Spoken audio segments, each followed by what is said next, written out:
ഈശോമിശിഹായ്ക്ക് സ്തുതിയായിരിക്കട്ടെ. നോമ്പുകാലം എൻ്റെ വിലാസം വീണ്ടെടുക്കാനുള്ള കാലമാണ്.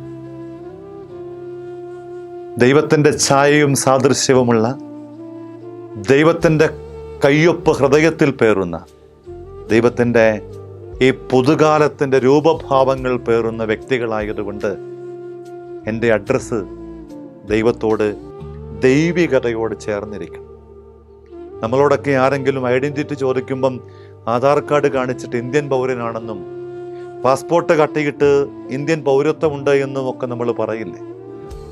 നോമ്പുകാലത്തൊരു ക്രിസ്ത്യാനി തന്നോട് തന്നെ ആത്മശോധനയായിട്ട് ചോദിക്കണം, ക്രിസ്ത്യാനിക്കും ക്രിസ്തുവിനുമിടയിൽ അകലം ഏറെ ഉണ്ട് എന്ന് ഗാന്ധിജിയുടെ സംഘർഷകരമായ, സങ്കടകരമായ നിലപാടാണോ ഇപ്പോഴും എൻ്റേത്?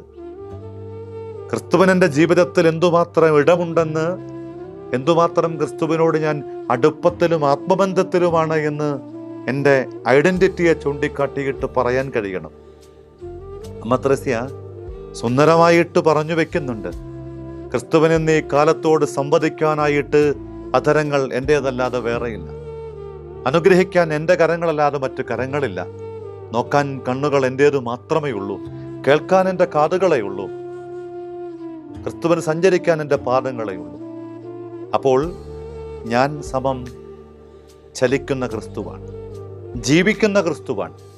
എന്നിലൂടെയും നിങ്ങളിലൂടെയും ഈ നോമ്പ് കാലത്ത് ക്രിസ്തുരൂപങ്ങളുടെ വിവിധ മാനങ്ങളെ ഒന്ന് കാണാൻ, ദൈവത്തിൻ്റെ സൃഷ്ടിവൈഭവത്തിൻ്റെ ഈ സവിശേഷതകളെ ഒന്ന് നന്നായിട്ട് മനസ്സിലാക്കാനിടയാകുന്ന വിധം ജീവിതത്തെ നമുക്കൊന്ന് മാറ്റാൻ കഴിയുമോ? ജീവിതത്തിൻ്റെ നിലപാടിനകത്ത് ഒരു വ്യത്യസ്തത വരുത്താൻ നമുക്ക് സാധിക്കുമോ? എങ്കിൽ ഓർക്കുക പ്രിയപ്പെട്ടവരെ, ഈ നോമ്പുകാലം കഴിയുമ്പം നമ്മൾ ഓരോരുത്തരും ശരിക്കും അഡ്രസ് ഉള്ളവരായിട്ട് മാറും.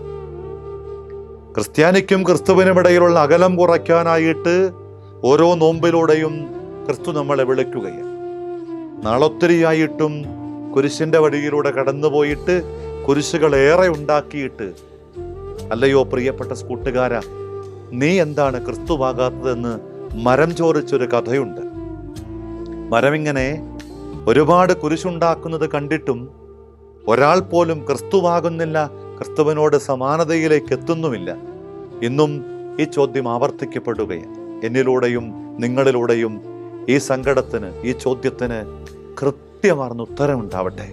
ആഗ്രഹത്തോടു കൂടിയിട്ട് നമുക്കും ദൈവത്തിന് മുമ്പിലായിരിക്കാം, എൻ്റെ അസ്തിത്വത്തെ തിരിച്ചു പിടിക്കാം, ആയിരിക്കുന്ന അവസ്ഥയെ തിരുത്തിയിട്ട് ക്രിസ്തു സമാനതകൾ കൊണ്ട് സമ്പന്നമാക്കപ്പെട്ട ഒരു നോമ്പിനു വേണ്ടി കൂടെ കൂടെ ധ്യാനിക്കാം, ആഗ്രഹിക്കാം, ചുവടുവയ്ക്കാം, പരിശ്രമിക്കാം. നമ്മുടെ കർത്താവ് ഈശോ മിശിഹായുടെ കൃപയും പിതാവായ ദൈവത്തിൻ്റെ സ്നേഹവും പരിശുദ്ധാത്മാവിൻ്റെ സഹവാസവും നിങ്ങളോടുകൂടെ ഉണ്ടായിരിക്കട്ടെ, ഇപ്പോഴും എപ്പോഴും എന്നേക്കും. ആമേൻ. ഈശോ മിശിഹായ്ക്ക് സ്തുതിയായിരിക്കട്ടെ.